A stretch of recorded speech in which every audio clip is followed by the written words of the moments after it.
Hi, my name is Manish Gupta, and in this video, I'm going to talk about Meta's LLaMA models, which are open and efficient foundational language models.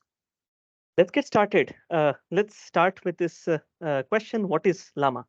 So it is a collection of foundational language models, which range from 7 billion to 65 billion parameters from Meta.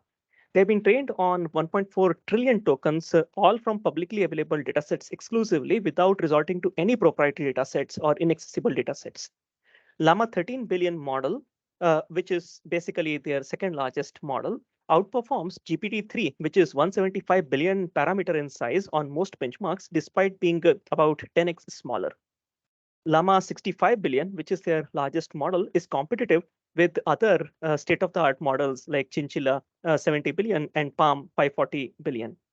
The models and relevant code, etc., are available on their GitHub website.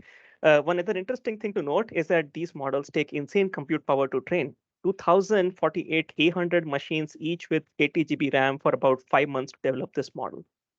These are the details about their model. So the first two models have been trained with 1 trillion tokens, the last two with 1.4 trillion tokens, leading to an overall 4 different checkpoints as part of the LLaMA family. The number of dimensions, 8192 and 64 heads, 80 layers in the largest model. All of those models have been trained with 4 million batch size. So how is LLaMA model pre-trained? Well, it's pre-trained on a large variety of data sets belonging to several a diverse set of domains, right?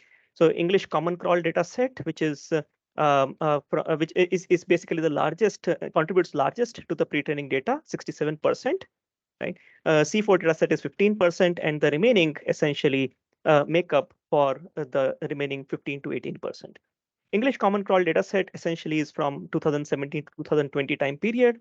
GitHub dataset essentially um, contains projects distributed under the Apache BSD and MIT licenses. They have also taken care that they filtered low quality files. Wikipedia dataset are actually dumps from June to August 2022, and they cover 20 languages, making it somewhat multilingual in nature. Which use either Latin or Cyrillic scripts. So these are the 20 languages that they care for from the Wikipedia dumps. Gutenberg, these books dataset basically consists of Gutenberg and Books 3 datasets, which Gutenberg is an open project which contains books in the public domain, and Books 3 is basically a part of the pile publicly available dataset. arXiv, so they process LaTeX files to add scientific data. That's the arXiv dataset. Stack Exchange essentially consists of high quality question and answers covering diverse set of domains from computer science to chemistry and so on. For pre-training, they use PPE tokenizer. And as you can observe, for most of the data sets, they essentially train for less than one epoch, in the sense each token is used only once during training, except for Wikipedia and books, where each token is used slightly more than 2 times during pre-training. So what is the architecture? Well, LLaMA model follows the typical transformer architecture with three main changes, which have been inspired by GPT-3, PaLM, and GPT-Neo. So from GPT-3, they essentially got inspired to take pre-normalization, that is to improve the training stability. They normalize the input of each transformer sublayer instead of normalizing the output, right? And for normalization purpose, they use RMS norm normalization function. From PaLM, they borrowed the activation function. So rather than using ReLU activation, they basically use the Swiglu activation function, and also they changed the dimension, the hidden dimension from 4D to two-third of 4D. From GPT-Neo, they basically borrowed the idea of rotary embeddings. So rather than absolute position embeddings, they actually add rotary positional embeddings, also called as rope, right, at each layer of the network. And that's basically three important changes. So how does the LLaMA model perform on various tasks? They actually evaluated the LLaMA model across several different tasks, including these two, common sense reasoning and closed book question answering. And in fact, the evaluation was done in two different forms, zero shot or few shot. In zero shot, only the task description and the test example is passed to the model. And the model is, the model is expected to return the right results. In few shot, essentially, a few examples are passed as part of the prompt, and then you expect that the model will perform really nicely on the test example, right? So on common sense reasoning, well, the evaluation was done on 8 different data sets that include close and Vinograd style tasks, including multiple choice questions as well. Um, these are the 8 different data sets, and hey, these are the different LLaMA models, their performance, and well, they have been compared with the other baseline models. So what you observe is that the LLaMA 65 billion model is actually better than Chinchilla-70 billion, except for maybe one or two tasks here and there. For example, maybe for some particular tasks, it is better. But in general, LLaMA model is better than Chinchilla-70 billion.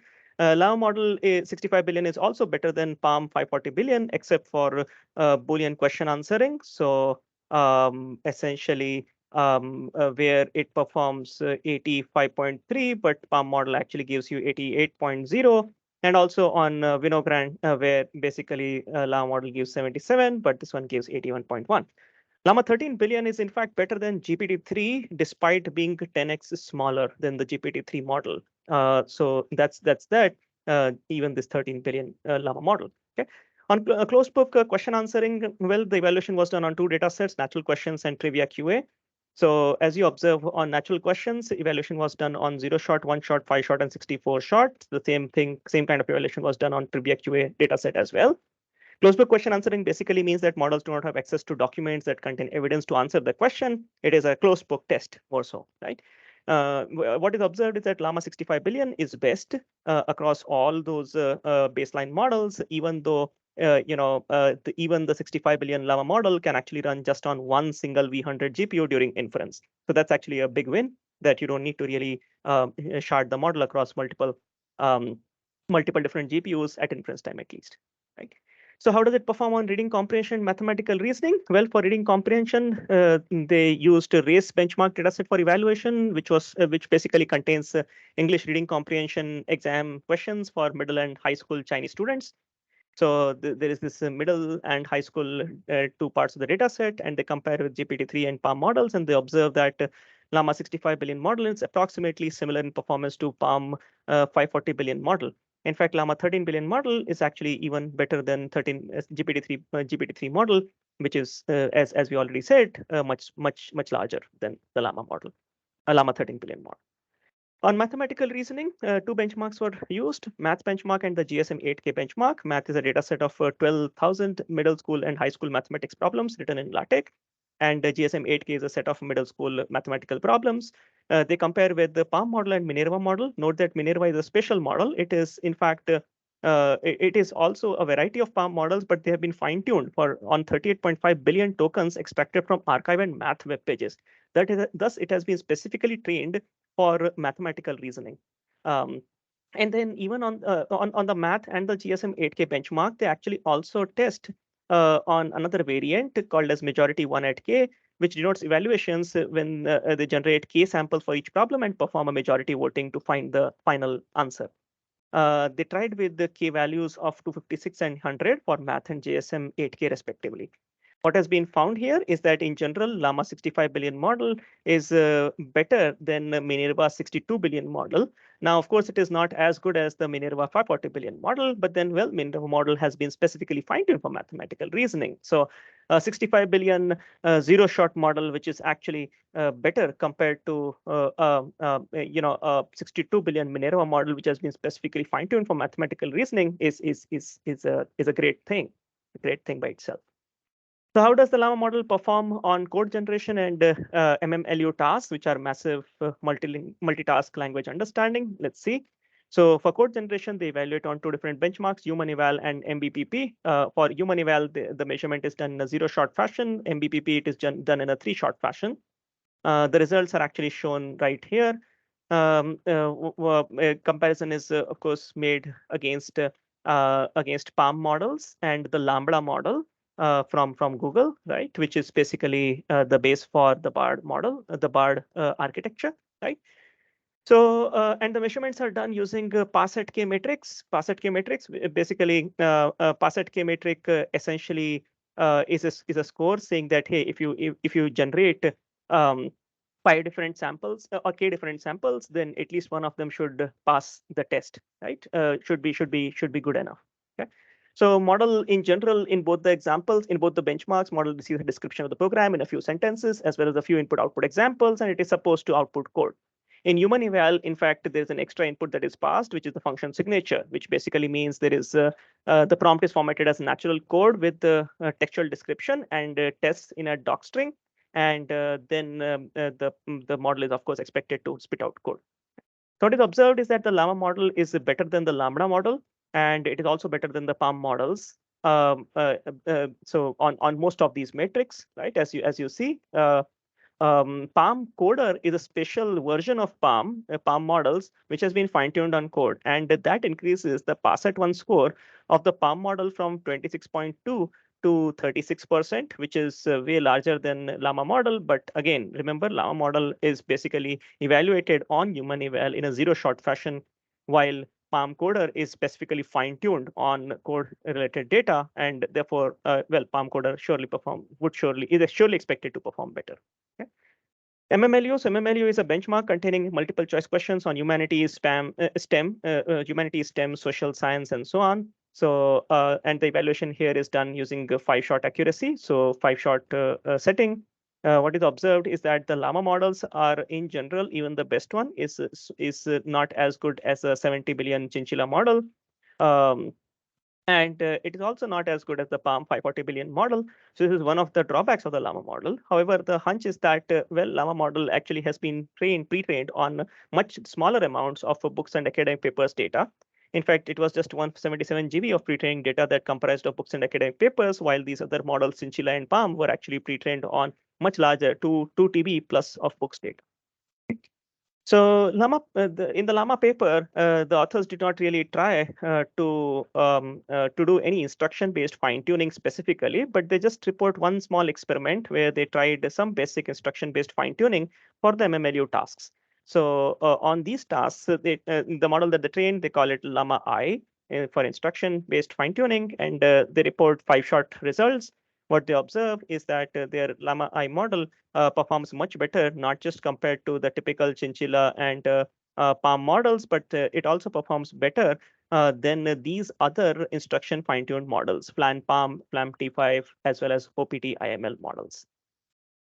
That's that. Now, lastly, let me talk about the bias, toxicity, and misinformation analysis of LLaMA model. Large language models are known to encapsulate or capture the bias which is present in the pre-training data. They can also lead to hallucination and misinformation. And finally, they can actually lead to toxic output. So therefore, it's important to measure them. One of the benchmark data sets to measure toxicity is real toxicity prompts, which consists of 100K prompts such that the model must complete. Then a toxicity score is automatically evaluated by making calls to the Perspective API to figure out how toxic are the generations produced by the models. Now, there are two types of prompts. One is called as the respectful prompt, and the other is called as the basic prompt. Respectful prompts start with are the prompts that start with complete the following sentence in a polite, respectful, and unbiased manner, while basic prompts are basic prompts. So there is no specific request to generate polite, respectful, and unbiased results, right? So the result of running TL toxicity prompts against LLaMA model is as follows. Essentially, the values that you see across the 4 models are pretty small. So this real toxicity score is between 0 to 1, and scores close to 0 basically mean low toxicity. So they do produce some sort of toxic outputs, but relatively, these outputs are reasonably clean in that sense. The scores are much lower. So another evaluation that they perform is on CROWS pairs dataset. Higher score sort of indicates higher bias, and the dataset actually contains, actually checks for bias of large language models across 9 different categories: gender, religion, race, color, sexual orientation, age, nationality, disability, physical appearance, and socioeconomic status. Here in this data set, each example actually is comprised of a stereotype and an anti-stereotype, and we measure the model performance for the stereotypical sentence using perplexity of both sentences in a zero-shot setting. So essentially, there's a stereotype sentence, there's an anti-stereotype sentence, and the hope is that the model will ignore the bias, ignore the stereotypes, and essentially, that's how. So the perplexity of the model is actually what is measured, right? In that senses. So so what we observe, and then based on that, there is a score which is computed, which indicates the bias. So higher score indicates higher bias. So and what we observe here is that in general, the LLaMA model is biased more specifically in the religion category. So 79 is the score, which basically means, I mean, in fact, if you compare it with the OPT model, it is actually higher, which is a bad sign, right? So followed by age and gender, where also it is basically slightly higher compared to the other models. But on average, if you look at the, on average, LLaMA model actually scores lower, which is nice. So which means that it has lesser bias. Right?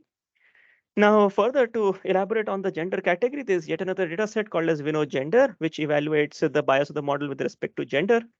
It essentially, each sentence in this data set has three mentions: an occupation, a participant, and a pronoun. These three things are always present in every sentence, where the pronoun is co-referencing either the occupation or the participant.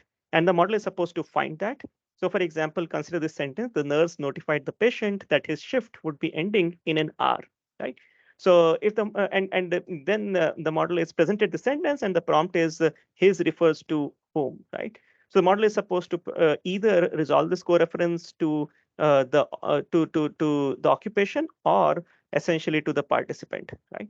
So now, if the model is biased, the model would basically say he's is patient, saying that nurses are typically females in that sense is gender biased, right? But then if the model is unbiased, the model would do the right thing and actually resolve his to nurse, which is clearly the right thing here, right?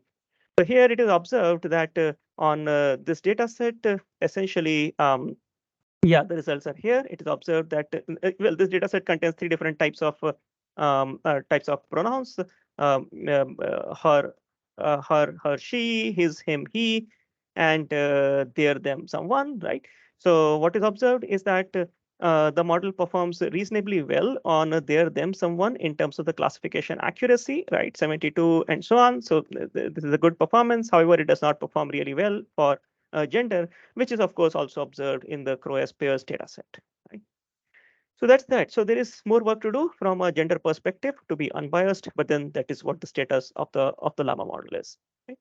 From a truthfulness perspective, well, there is a dataset called as Truthful QA, which is basically where the aim is to measure the truthfulness of the model, its ability to identify whether a claim is true or not. It also evaluates the risk to generate misinformation or false claims by the model.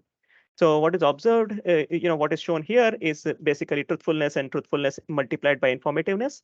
So what is observed is that in general, compared to GPT-3, LLaMA model is better, but still the rate of the correct answers is still low. And therefore, there is still more work to be done to reduce hallucination or misinformation generated by them.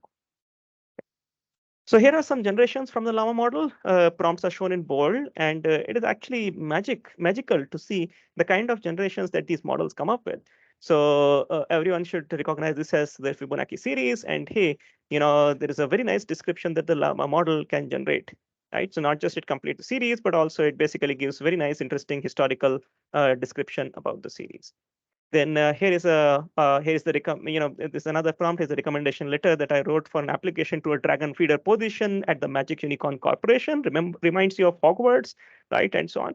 So and this is how the template for the email or for the letter, for the recommendation letter is generated. Here is how code is completed, and here is how you can actually generate an entire conversation between somebody called Jay and somebody called George. Who George is presenting his new AI watch. Right? There are more longer completions about scientists that LLaMA model produces. So did you know that Jan LeCun dropped a rap album last year? We listened to it, and here is what we thought. So here is an interesting mix of deep learning with rap albums. So there's an interesting description. And then this is about Gauss and Madame Curie, who find time to relax and discuss after an exhausting day of work. So some interesting geeky conversation going on that LLaMA model is able to generate automatically. So the entire conversation is generated automatically. Okay. So that's all in this video. Let me quickly summarize. LLaMA models are a collection of foundational language models ranging from 7 billion to 65 billion parameters. They have been trained on 1.5 trillion tokens from publicly available datasets exclusively. No proprietary or inaccessible datasets used. LLaMA 13 billion model is better than GPT-3 model while being 10x smaller in size. Clearly, this also means that this model can be run on a single V100 GPU. LLaMA 65 billion model is approximately similar to Chinchilla-70 billion and PaLM-540 billion models in terms when evaluated across several different benchmark data sets. So you can look up on to this GitHub repo to find more details. Thank you for watching. Hope you enjoyed the video. Connect with me on my LinkedIn and look at my research work on my homepage. Thank you.